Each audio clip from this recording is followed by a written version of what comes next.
సమావేశంగా లేదు. ఇది నిజంగా జిల్లా స్థాయి జైహో బీసీ సభలాగానే కనిపిస్తూ ఉంది. సరే, పెద్దలందరూ మాట్లాడారు. బలహీన వర్గాల వారందరం తెలుగుదేశం పార్టీని గెలిపించుకోవాలా. 5 సంవత్సరాల కాలంలో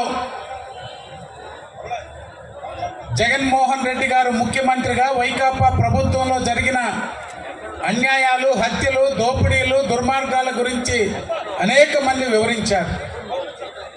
సరే, మనకు కూడా ఇందిరాగాంధీ గారి దగ్గర నుంచి నందమూరి తారక రామారావు గారి దగ్గర నుంచి ఏ ప్రభుత్వం వచ్చినా బలహీన వర్గాలకి, షెడ్యూల్ తెగలకి, షెడ్యూల్ కులాలకి, మైనారిటీలకి ఏదో ఒక పథకం ద్వారా మనం లబ్ధి పొందుతూనే ఉన్నాం.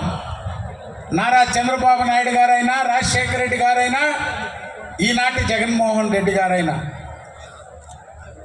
సరే, ఎక్కువ చేస్తున్నారు, తక్కువ చేస్తున్నారు, ఏవి చేస్తున్నారు, ఏవి చేయలేదనేది అనునిత్యం చూస్తున్నాం. సరే, ఇక్కడ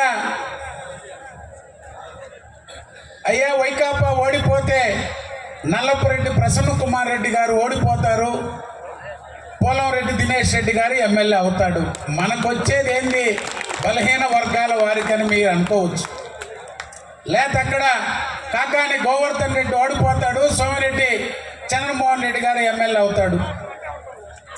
ఈ పక్క రామిరెడ్డి ప్రతాప్ కుమార్ రెడ్డి ఓడిపోతాడు, కావ్య కృష్ణారెడ్డి గారు వస్తారు. మళ్ళీ తెలుగుదేశం వస్తే గతంలో ఇచ్చినట్టే పథకాలు ఇస్తాయి కదా అనేది. ఇక్కడ మనందరం ఆలోచించాల్సింది ఒక్కటే, తెలుగుదేశం పార్టీ పెట్టక ముందు ఏ పరిస్థితులు ఈ రాష్ట్రంలో ఉన్నాయో 40 సంవత్సరాల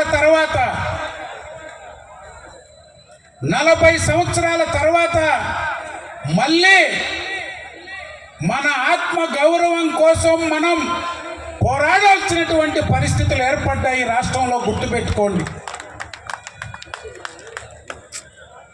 బలహీన వర్గాలు ఎప్పుడు మంత్రికాల నెల్లూరు జిల్లాలో వైఎస్ఆర్ కాంగ్రెస్ పార్టీ అనిల్ కుమార్ యాదవ్ గారికి మంత్రి పదవి ఇచ్చింది.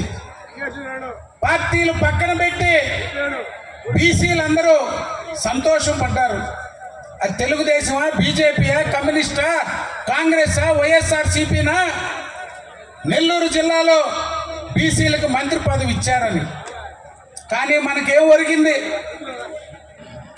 బలహీన వర్గాలకి ఒక్క పనైనా అనిల్ కుమార్ యాదవ్ చేయగలిగాడా ఈ వైఎస్ జగన్మోహన్ రెడ్డి ప్రభుత్వంలోని చర్చించుకోవాలి మనం. ఈరోజు బీదా మస్తాన్ రావు గారు ఈరోజు మాట్లాడినాడు. ఆయన ఎక్కడో ఢిల్లీలో నుంచో, ఏలూరు నుంచో 14 సంవత్సరాలు ముఖ్యమంత్రిగా చంద్రబాబు నాయుడు గారు ఏం చేయలేదంట.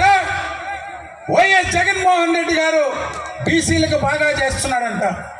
మీ ఇద్దరిని వేదిక మీద నుంచి ఛాలెంజ్ చేస్తున్నా, అనిల్ కుమార్ యాదవ్ని, మస్తాన్ రావుని. ఒకరు మంత్రి, ఒకరు రాజ్యసభ సభ్యులు. ఈ నెల్లూరు జిల్లాలో తెలుగుదేశం పార్టీ ఓ బీసీ భవన్ ఇచ్చింది. నెల్లూరు నగర నడిబొడ్డులో స్థలం ఇచ్చాం బీసీ భవన్కి. ఈ దద్దమ్మలిద్దరూ అనిల్ కుమార్ యాదవ్, మస్తాన్ రావు బీసీ భవన్ కూడా నిర్మించలేకపోయారు ఈ ప్రభుత్వంలో. మీరా తెలుగుదేశం పార్టీ గురించి మాట్లాడేది? తెలుగుదేశం పార్టీ ఏం చేయలేదు బీసీలకని. మేమిచ్చిన బీసీ భవన్, మేము నిర్మాణం మొదలుపెట్టిన బీసీ భవన్ 5 సంవత్సరాల కాలం, 3 సంవత్సరాల మంత్రిగా ఉన్నావు. నీట వెంకటగిరికి బీసీ భవన్లు ఇచ్చాం. ఒక్కటైనా నిర్మాణం జరిగిందా? నెల్లూరు నగరంలో కులానికి 20 సెంట్లు కుల వృత్తులు చేసుకునే వాళ్ళకి స్థలం ఇచ్చి బిల్డింగులు శాంక్షన్ చేశాం. పూర్తి చేసిందా వైకాపా ప్రభుత్వం? నేను ఈరోజు తెలుగుదేశం పార్టీ ఉన్నప్పుడు నా మిత్రుడు పోల్శెట్టిని ఆంధ్రప్రదేశ్ ఏర్పడ్డాక, మన రాష్ట్రం ఏర్పడ్డాక మొట్టమొదటి ఆఫ్కాప్ చైర్మన్ చేశాం ఇక్కడ. పెద్దలు పోలంరెడ్డి, సోమిరెడ్డి అందరి సహకారంతో ఆనాడున్న పరసారత్నం గారు, నెలవల సుబ్రహ్మణ్యం, సునీలు మొత్తం